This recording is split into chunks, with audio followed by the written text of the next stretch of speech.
El viejo Saime, un pescador solitario que residía cerca de la gélida ensenada, estaba despegando sus aparejos de pesca al amanecer cuando observó a un individuo debatiéndose en las olas.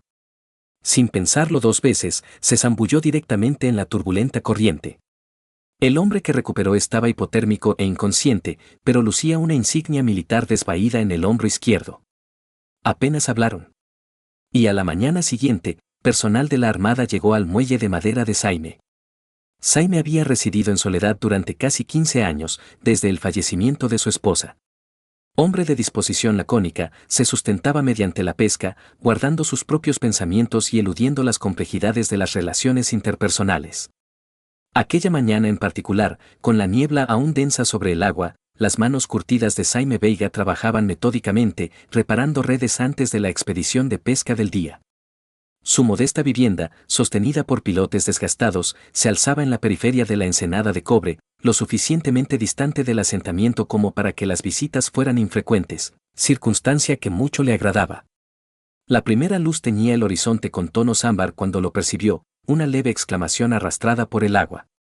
Saime entrecerró los ojos, escudriñando a través de la niebla. Aproximadamente a 50 metros de distancia, unos brazos se agitaban contra la corriente. Una cabeza desapareció bajo la superficie, luego reemergió, jadeando en busca de aire. Los pensamientos cruzaron su mente a toda velocidad, probablemente algún individuo ebrio que se había caído de una embarcación de recreo, podría acarrear problemas, no necesito involucrarme, la corriente está fuerte hoy. Sin embargo, su cuerpo actuó antes de que su mente concluyera sus deliberaciones. Saime dejó caer sus redes, se quitó el calzado y se zambulló en las gélidas aguas. El frío punzante le oprimió el pecho mientras luchaba contra la marea. Se movió en trayectoria diagonal, permitiendo que la corriente lo guiara hacia el individuo que se debatía. «Resiste», exclamó, su voz apenas audible sobre el rugido del agua. El hombre se estaba hundiendo de nuevo cuando Saime lo alcanzó. Agarró un puñado de chaqueta empapada, tirando hacia arriba. Con un brazo asegurado alrededor del pecho del hombre, Saime se impulsó con fuerza hacia la orilla. Cada movimiento parecía como navegar a través de un líquido denso. Sus músculos protestaban, pero la costa se acercaba gradualmente. El desconocido no respiraba. Saime lo giró de costado, golpeándolo entre los omóplatos. Nada. Reposicionó al hombre, colocó las manos entrelazadas sobre su esternón y comenzó las compresiones. «Vamos», murmuró entre dientes apretados. «En mi orilla no. Hoy no». Después de lo que pareció un periodo interminable, el hombre tuvo un espasmo y el agua brotó de su boca. Siguió una áspera bocanada de aire. Saime se dejó caer sobre los talones, su propia respiración dificultosa. Una vez que el desconocido pudo mantenerse erguido, Saime lo ayudó a llegar a la cabaña. Dentro, avivó la estufa de leña, envolvió al hombre en su manta más gruesa y puso café a calentar. Cuando ayudó al hombre tembloroso a quitarse la camisa empapada, Saime lo observó, un tatuaje desvaído en el omóplato izquierdo, USN, acompañado de un emblema que recordaba vagamente de su propio breve servicio militar décadas atrás. No un emblema cualquiera, sino uno reservado para oficiales superiores. El desconocido notó que Saime examinaba la marca. «Gracias», articuló simplemente el hombre una vez que recuperó la voz. «No le causaré más inconvenientes». «Necesita atención médica», replicó Saime. «No». La palabra fue pronunciada con brusquedad y de forma definitiva. Ni hospitales, ni informes oficiales. Al atardecer, el desconocido había recuperado suficiente vigor como para ponerse de pie. «Debo partir», aseveró, aunque el viento había arreciado fuera. Saime simplemente asintió, colocando algunas provisiones para él en una vieja bolsa de papel. No se hicieron preguntas. El hombre se detuvo en el umbral. «Pocos habrían actuado como usted». Saime se encogió de hombros. «Cualquiera lo habría hecho». «No», afirmó el hombre con convicción. «No lo habrían hecho». Desapareció en la penumbra.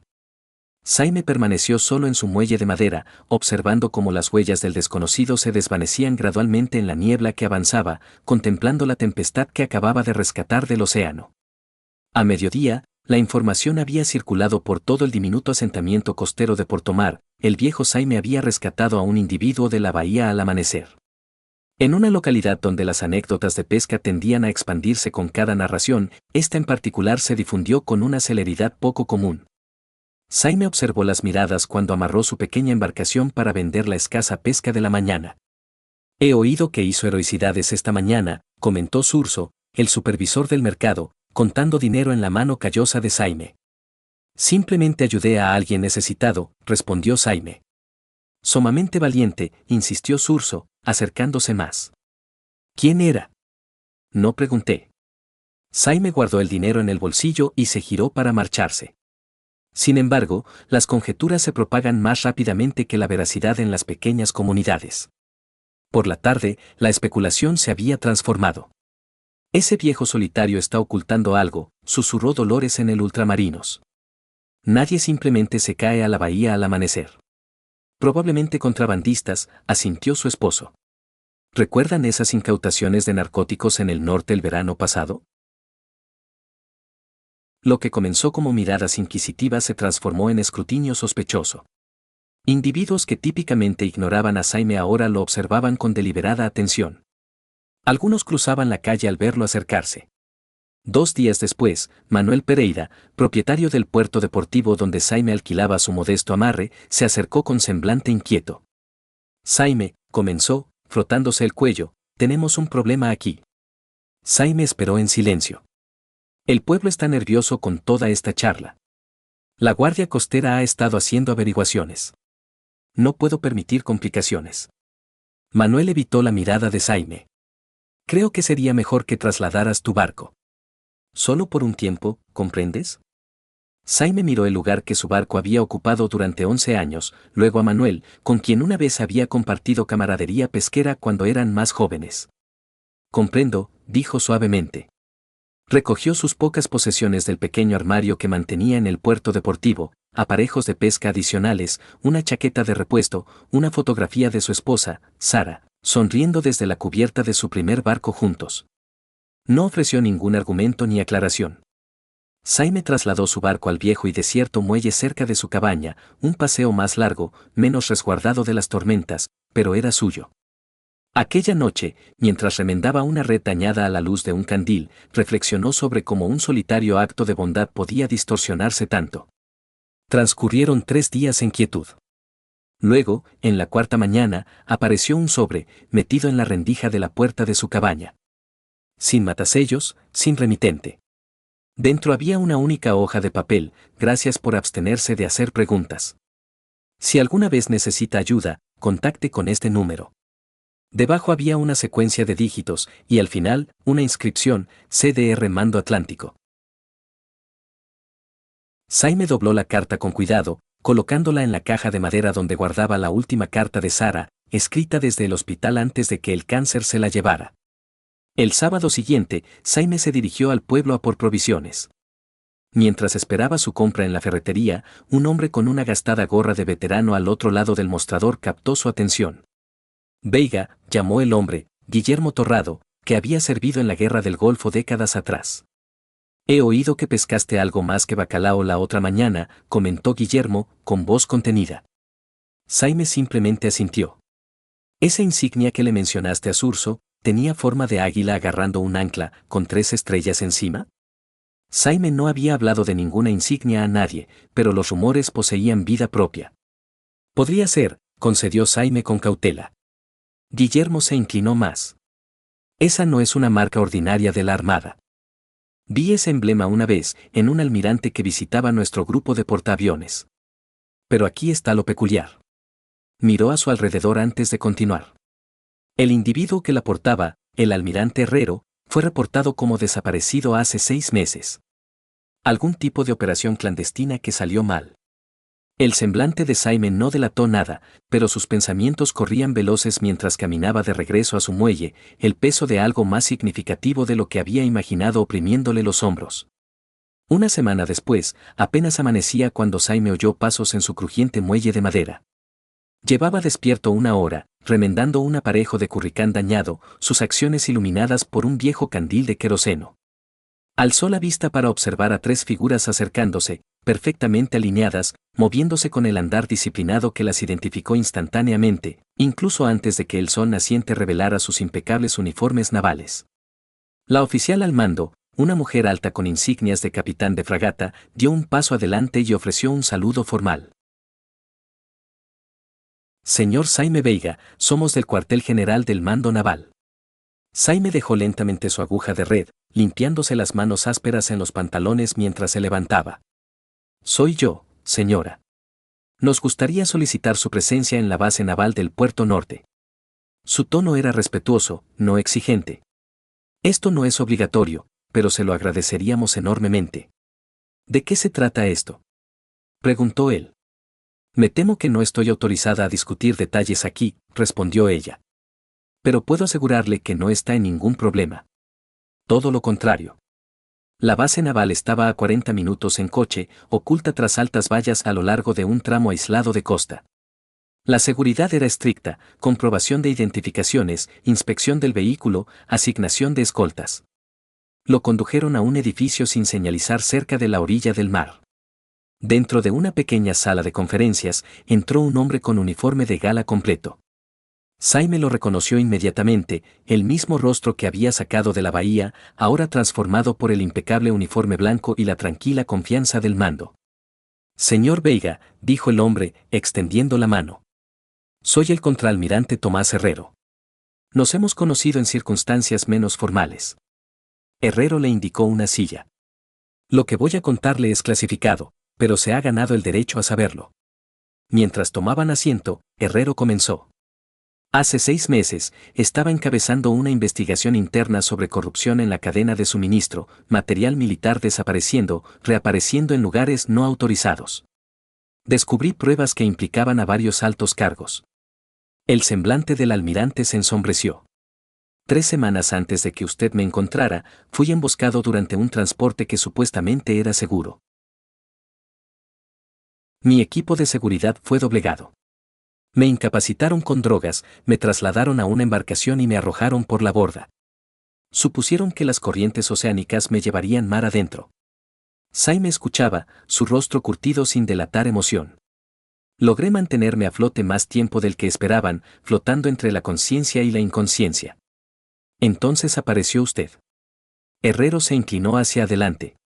Usted desconocía mi identidad. No hizo preguntas. Simplemente actuó cuando la acción era imperativa. La sala quedó en silencio, salvo por el lejano sonido de las olas contra la orilla. Herrero puso una mano sobre el hombro de Jaime.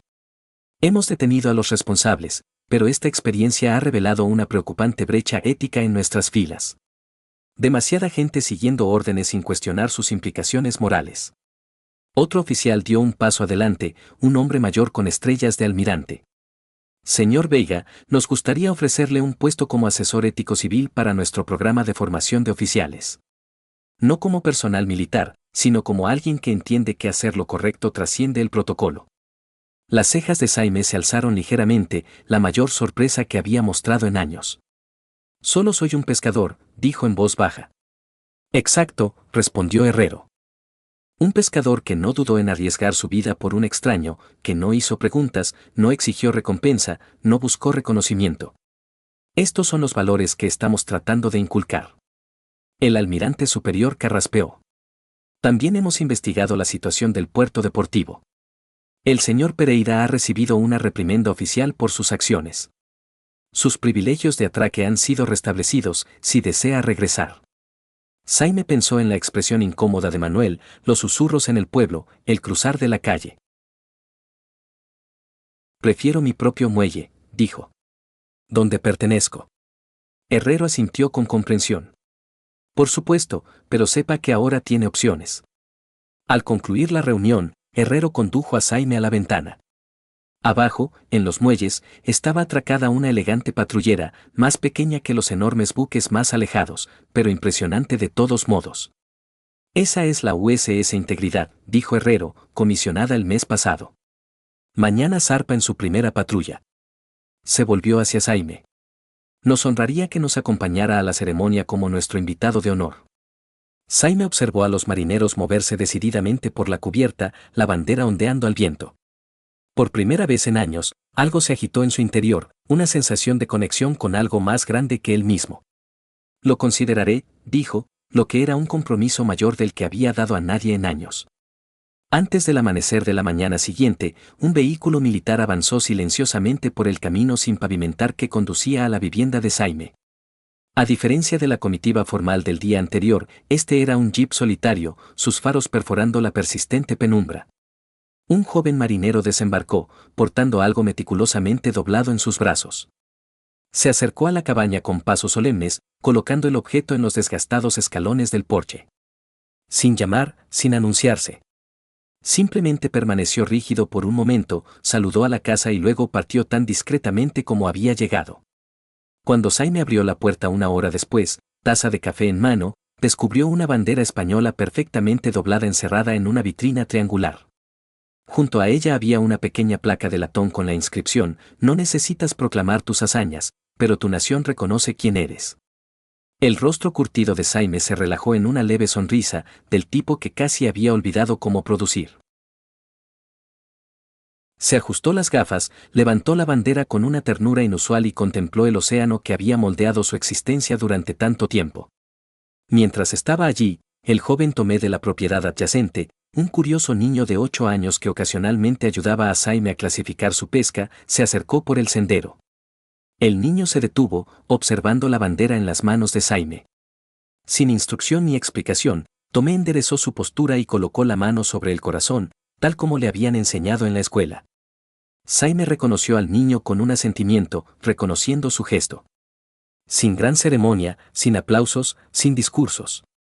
Sin embargo, a lo largo de aquel día, se produjo un cambio sutil en Puerto Mar. La información se difundió, como invariablemente sucedía, pero con un cariz diferente esta vez. Jaime lo percibió cuando se aventuró al pueblo a por provisiones. Las conversaciones en voz baja se habían transformado de sospecha a algo parecido a la estima. Manuel Pereira se le acercó frente al ultramarinos, arrastrando los pies con inquietud. He oído sobre los hechos reales, comentó, ofreciéndole la mano. Tu sitio en el puerto deportivo sigue disponible si lo deseas. Jaime aceptó el apretón de manos ofrecido, pero dijo: estoy contento donde resido. Aquella noche, mientras el sol descendía en impresionantes colores sobre la bahía, Jaime estaba sentado en su muelle, pipa en mano. Una pequeña patrullera pasó a lo lejos, y Jaime notó que alteraba ligeramente su rumbo, acercándose a su muelle. Al pasar, los marineros en cubierta se pusieron firmes, de cara a su humilde muelle. Uno levantó la mano en saludo. Jaime se levantó lentamente, enderezando su encorvada figura tanto como sus años se lo permitían. No devolvió el saludo. No era militar. Pero levantó la mano en simple reconocimiento, un marinero a otro, a través de la extensión del agua. Aquella noche, por primera vez en años, Jaime recuperó la fotografía de Sara del cajón donde guardaba sus escasos tesoros. La colocó sobre la pequeña mesa junto a su cama, su sonrisa iluminada por la luz de la luna que entraba por la ventana. Tú habrías hecho lo mismo, le dijo en voz baja. Siempre supiste cuando hacer lo correcto importaba más que estar a salvo. Jaime Veiga ya no era solo un pescador. Se había convertido en la prueba de que la rectitud no necesita explicación. Solo requiere acción.